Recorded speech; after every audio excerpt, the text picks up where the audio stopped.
मेरा मानना ये है कि स्पिरिचुअलिटी आपके अंदर होती है। आप अपने वर्क प्लेस पे एक खुशनुमा माहौल बनाते हैं। वो स्पिरिचुअलिटी से हम लोग उससे रिलेटेड कर सकते हैं। और स्पिरिचुअलिटी में आपको कुछ चीज़ करनी होती है, उसको मैं मैनेजमेंट टूल्स के नाम से कहता हूँ। मैनेजमेंट में 5 एस को आप अप्लाई करते हैं। 5 एस जो होते हैं वो आपकी स्पिरिचुअलिटी को सुधारते हैं। फर्स्ट यदि हम लोग फर्स्ट एस की बात करते हैं तो यहाँ पर आप सस्टेनेबिलिटी को लाते हैं कि आपके पास में जितनी भी चीज़ें होती हैं, जो आपके विचार हो सकते हैं, जो आपकी थिंग्स हो सकती है, ऑफिस का कोई भी सामान हो सकता है, तो उसको प्रॉपर वर्क प्लेस जहाँ जहाँ उसका है, यदि आप उसको प्रॉपर तरीके से अरेंज कर देते हैं तो आपके पास एक शानदार सा माहौल, एक इन्वायरमेंट डेवलप होता है। फिर जब आपका सामान सही तरीके से अरेंज हो जाता है, आप कर लेते हैं, तो उसके बाद में आप सॉर्टिंग करते हैं कि जो यूज़ की चीज़ें नहीं हैं उसको आप अपने पास से अलग रखते हैं। क्योंकि देखते हैं हम देखते लाइफ में कि हमारे पास में एक एक करके चीज़ें बहुत सारी होती हैं। हम लोग के पास में एक स्टॉक जमा हो जाता है, तो आपको सॉर्टिंग करनी होती है, जो आपके पास की उपयोगी चीज़ें नहीं हैं, आप उसे निकालें। तो व्हाट इज़ द स्टैंडर्ड जो एक कॉमन आदमी है जो कि इस बारे में कुछ नहीं जानता, वो किस स्टैंडर्ड के आधार पर सॉर्टिंग को करे? जस्ट आपको ये देखना है कि आपकी 1 डे की लाइफ है, एक दिन आपको जीना है, एक दिन काम करना है, आपको एक दिन अपना बेस्ट परफॉर्मेंस देना है। तो उस बेस्ट परफॉर्मेंस के लिए आपके पास में क्या-क्या टूल्स होने चाहिए, क्या चीज़ें होनी चाहिए? Very interesting concept that life of a day.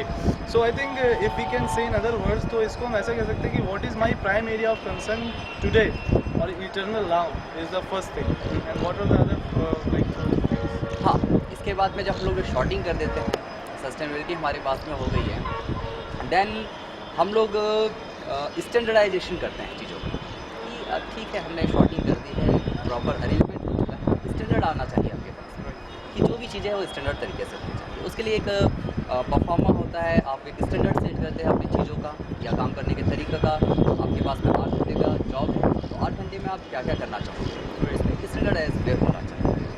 और फर्स्ट जब आप इंटर करते हैं, आपको कौन से काम करने होंगे, आपके पास में मेजर वर्क कौन से हैं, उसके बाद माइनर वर्क कौन से हैं, आप एक पूरी शेड्यूल तैयार करते हैं, उसके according making our top priorities like sequentially कि समहाउ ये मैस होता है एक आम आदमी में कि वो अपनी प्रायोरिटीज डिसाइड नहीं कर पाता। हाँ। कहीं ना कहीं दूसरी चीज़ें ज़रूरी है, इसके अलावा किन चीज़ों जब आपका स्टैंडर्ड सेट हो जाता है तो बस इसके लिए आपको लग जाना होता है।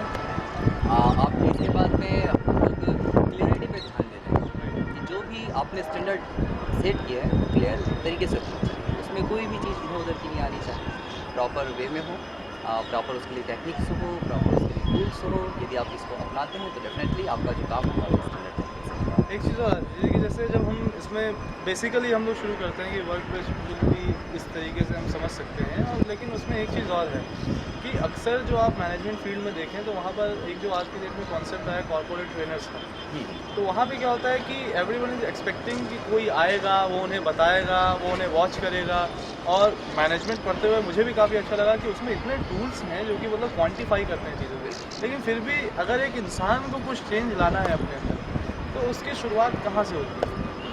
इसको मैनेजमेंट यदि पॉइंट ऑफ व्यू से देखें तो ये मोटिवेशन से हम लोग इसको स्टार्ट करते हैं कि जब आप अपने एम्प्लॉयज़ को मोटिवेट करते हैं तो उसके अंदर वो काम के प्रति दिलचस्पी पैदा होती है, फिर वो काम करने के लिए एकदम तैयार हो जाता है। तो फर्स्ट चीज़ होती है कि आप अपने एम्प्लॉय को मोटिवेशन के बहुत सारे टूल्स होते हैं। आप उसको फाइनेंशियली देख सकते हैं, नॉन फाइनेंशियली देख सकते हैं। रीइंफोर्समेंट हाँ, काइंड ऑफ थिंग। इसमें एक चीज़ और इंटरेस्टिंग आती है कि जब आप देखते हैं कि अक्सर कहा गया है कि how spirituality can be brought to management field, क्योंकि वहाँ पे पहला परसेप्शन किसी का भी यही है कि कट थ्रोट कॉम्पिटिशन होता है, और कट थ्रोट कॉम्पिटिशन जहाँ पर है तो वहाँ पे एक मिथ है कि स्पिरिचुअलिटी तो कुछ ऐसी चीज़ है जो कि उस जगह पर सुटेबल नहीं होगी। इस बारे में आप क्या कहेंगे? बिल्कुल गलत है ये चीज़। इसके लिए मैं आपको बेस्ट एग्जांपल देता हूँ, एचसीएल का देखता हूँ। शिव नाडार जो है अपने एचसीएल पूरे ऑर्गेनाइजेशन में स्पिरिचुअलिटी को इन्वॉल्व करते हैं, और स्पिरिचुअलिटी का ये मतलब नहीं है कि आप बैठ जाइए या फिर पूजा पाठ करिए। स्पिरिचुअलिटी एक स्टैंडर्ड है, जो की कला है उसको आप अप्लाई करते हैं। तो उन्होंने स्पिरिचुअलिटी को इस वे में लाया है मैनेजमेंट पॉइंट ऑफ व्यू से कि एक अच्छा एम्प्लॉय, एक अच्छा कर्मचारी एक अच्छे संतुष्ट ग्राहक को जन्म दे सकता है।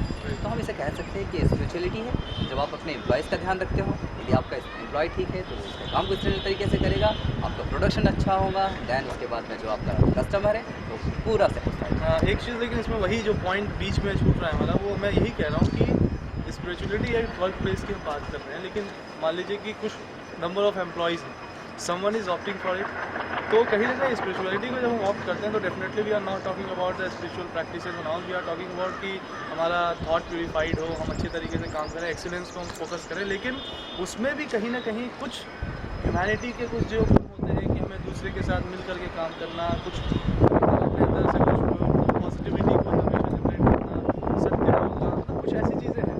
लेकिन इन एट्रीब्यूट्स को लेकर के डाउट है यूथ्स में कि क्या मैनेजमेंट के एरिया में अगर मैं सचमुच इतना स्पिरिचुअल हो जाऊँ तो क्या मेरी प्रोग्रेस होगी। अगर मैं ईमानदारी से मेरे दिमाग में कोई प्लान है मैं उसको उसको बॉस के सामने प्रेजेंट करता है तो कहीं ना कहीं प्रमोशन उसको मिल रहा है, उस स्पिरिचुअलिटी का उसको क्या लाभ है, इस बारे में कुछ आप कुछ कहें। हाँ, यहाँ पर हम लोग जो अपने एम्प्लॉयज़ के लिए करते हैं कि एक टीम बिल्डिंग के जो कॉन्सेप्ट होता है कि आपका एज अ टीम काम करना है।